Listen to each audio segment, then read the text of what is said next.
ZNS Total Sports is brought to you by Fourth Terrace Diagnostic Center.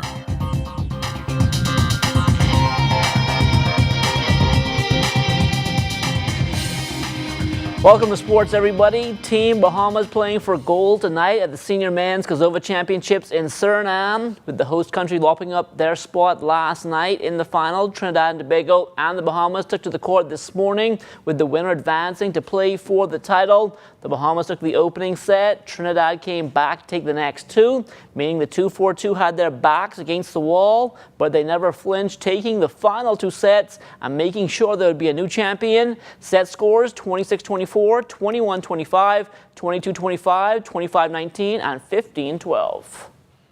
Our match today against Trinidad was a well-fought one, and I'm very happy with the guys.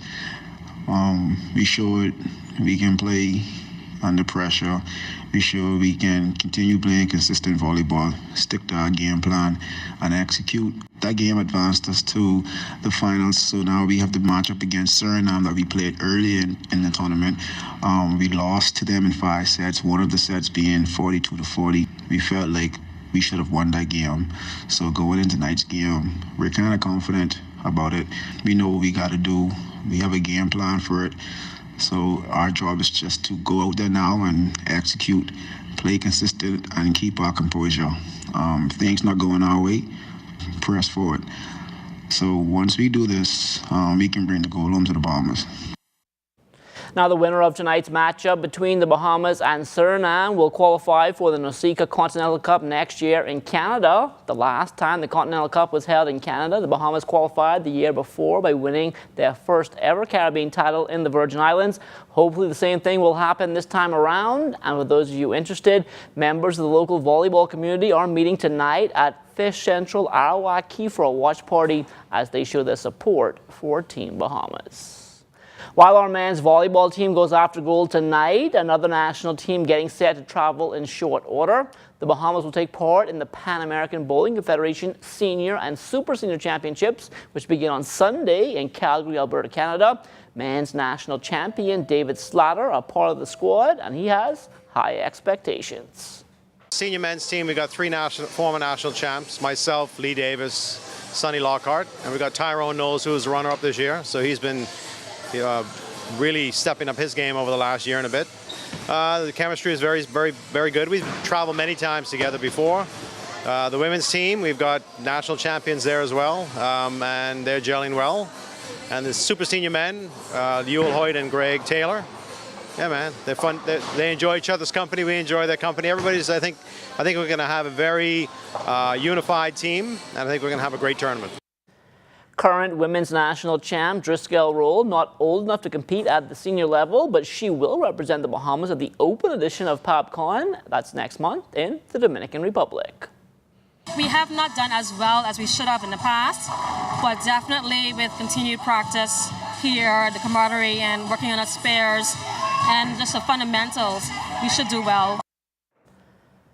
Our women's national basketball team getting ready for international competition as well. That's this month in Puerto Rico at the Central Basket Tournament. Practice sessions started off slow, but they've started to pick up. We have some of the pieces that we were longing to have in Walter Roll and Leisha Grant, Marvia Dean, some of the bigs that we believe are the best bigs in the country. They are currently out to practice. But I just got some really, really disturbing and shocking news today when I spoke with Valerie Nesbitt coach, and he indicated to me that he is not prepared, or the school is not prepared to release Valerie Nesbitt. So we have a young player by the name of Candy Oaken. She's about 15 years old. We have Joette Fernando, who played now, this is going to be her second year in the point guard position. And we expect some of our players like maybe Tracy Lewis and Bria Forbes to facilitate in the point guard position. So we look like we're going to have to play point guard by committee. As for the competition itself, once they get to Puerto Rico, it's not going to be easy. We got Puerto Rico coming out of the gate. Puerto Rico is ranked, I think, 22nd in the world, according to FIBA. And then after Puerto Rico, we play Mexico. And Mexico is ranked, I think 32nd in the world. The third night we have Costa Rica. The Bahamas, according to the FIBA stats, have us ranked 77th in the world. So our objective right now is to beat Puerto Rico. We want to keep it close, and hopefully in keeping it close we can sneak a win, because the home crowd is going to be behind Puerto Rico, and plus they have a very, very good team. And I don't doubt our players, but I know for certain that their players play on the circuit a lot. And I know they have a lot more playing time together as a team compared to our female national team.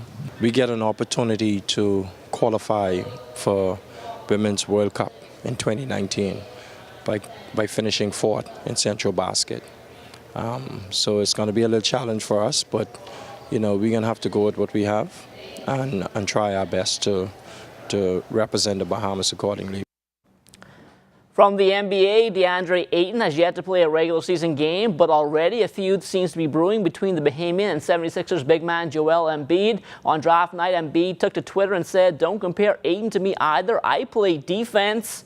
Ayton's response to this was that he knows the game is changing a lot, but he still wants to stick to being an old school big man, being on the down low and being dominant. So apparently Ayton didn't really care too much about what Embiid said about his defense, but he did respond a few days later, and he actually drew a picture of himself dunking on Embiid. Embiid responded by tweeting, "I love when kids dream big." This could be some playful internet beef like we've seen in the past, or it could spill over to the court. There's really no big man rivalry right now like it's been in the past, so we'll just have to wait and see. The Suns and Sixers play twice a season. This coming season, the first will be on Monday, November 19th at Wells Fargo Center in the city of brotherly love. The two meet again the day after New Year's in the desert.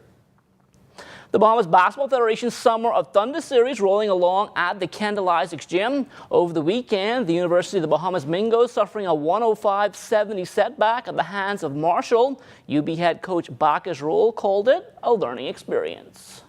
We looked at offensive sets to see what we couldn't get done, defensive positioning. I hate to lose by 30 plus, but all in all, as when you sit down and look at what you have, you see what worked, what didn't work, and you come back and try to do something else. The Bahamas Professional Golfers Tour, in conjunction with RMS Insurance, getting ready to put on a $1 million hole-in-one competition. The event is free of charge and open to all golfers, male and female, over the age of 15. It will take place on Friday, August 31st during the tour's next event at Bahamas Royal Blue Golf Course. Now into its 8th year, the Bernie Russell Memorial Pool Tournament will take place November 8th through the 11th in Grand Bahama, and it will encompass an international flavor. We have players already, what we call trash talking out of Canada. We have some French-Canadian players. They come in to take the cheese, and we definitely look forward to the competition. They are very threatened by us. They really look up to us and respect us greatly on the table. So definitely the Bahamas is on the map when it comes to pool. Tournament organizer Kevin Miller also spoke about how they were able to attract such an international field. What we do is we take part or visits, like in June we went to Vegas, the annual BNEA Championships in June. Prior to that we went to an event in Orlando that was also had players. So we invite those players to come and now take part in the tournament in Freeport. So every year we've been growing, and I can almost guarantee that this year the numbers are going to be much greater than it's always been in the past, and we look forward to a successful event. And that will do it for sports. Stay tuned. The Bahamas Tonight comes back after the break.